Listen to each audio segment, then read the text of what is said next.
আল্লাহর চাইতে শ্রেষ্ঠ বিচারক আর হতে পারে? আমরা কত লাকি যে আল্লাহরে আহকামুল হাকিমিন হিসেবে বিচারক পেয়েছি। হ্যাঁ, আমাদের বিচার যদি অন্য কেউ করতো, নিজেরা যদি নিজেদের, আল্লাহ যদি বলতো তোরটা বিচার তুই কর আর তোরটা তুই কর, কি অবস্থা হইতো বলেন? যার সাথে যার শত্রুতা আছে ওইখানে দেখাই দিত। কিন্তু আমরা বিচারক হিসেবে পেয়েছি কাকে? আল্লাহ কি পার্সিয়ালিটি করবে বিচারে? স্বজন প্রীতি করবে? কারো উপর জুলুম করবে? কাউকে ঠকাবে? আল্লাহ বলেন ওয়ামা আনা বিযাল্লামিল লিল আবিদ, আমি কখনো আমার বান্দার উপর জুলুম করি না।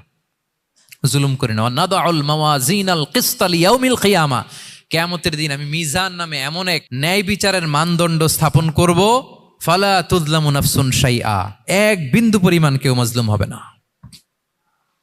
এক বিন্দু পরিমাণ কেউ মাজলুম হবে না। এজন্য দুনিয়াতে যদি বিচার না পান, আল্লাহর দরবার বিচারটা দিয়ে রাখেন, সেদিন বিচার হবে। আহকামুল হাকিমিন আপনারা ঠকাবে না। দুনিয়াতে বিচার পান নাই, মাজলুম হয়েছেন, মানুষ ভুল বুঝছে, কেউ আপনারে ঠিক মতো বুঝে নাই, আপনার কথাটা কাকে বলবেন? বিপদে পড়লে ক্রাইসিস মোমেন্টে কাকে শেয়ার দিবেন?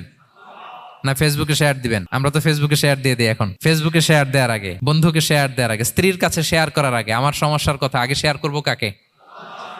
কারণ আলাইসাল্লাহু বি আহকামিল হাকিমিন, আল্লাহ বলছেন আমি কি শ্রেষ্ঠ বিচারক নই?